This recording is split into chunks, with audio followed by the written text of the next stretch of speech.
Kapiri kalelo banai mamtanda chizimbi kiota msoni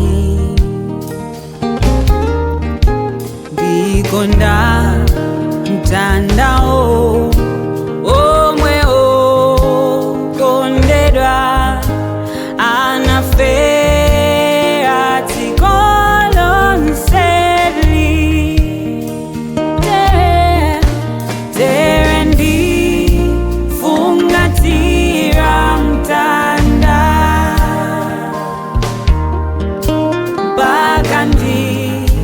Gwetsa mtolo anga nditakangamira tandao ndikusindana ndikorona ndikakumbuka abale omwe tinakula nawo omwe lero kulibe anasi tinaphunzira nawo koma anatsogola alongo omwe anali odziwa kucheza koma lero anapuma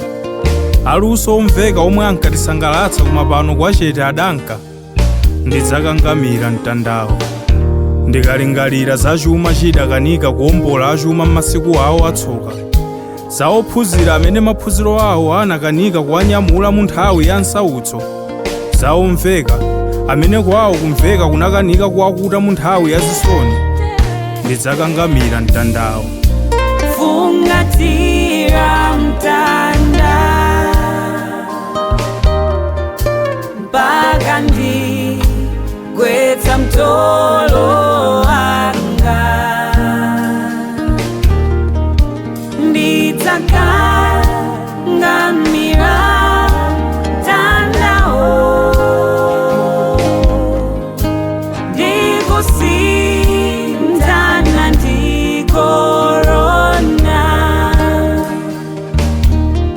uwoneka wopepuka mtanda koma muli mphamvu yochiza za mgonagona nthenda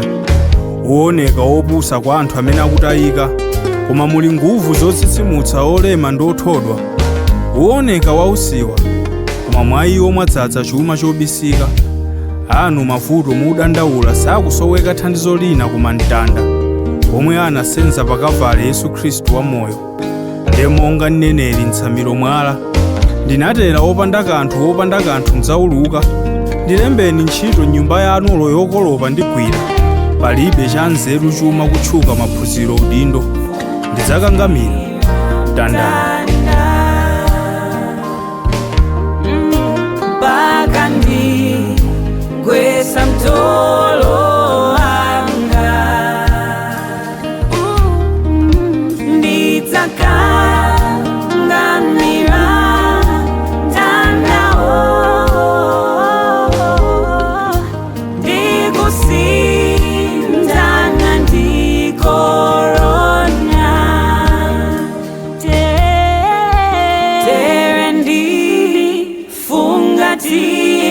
mtanda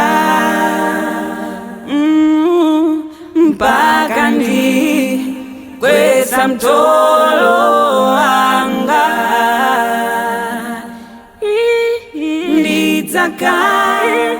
ndidzakangamira mtandao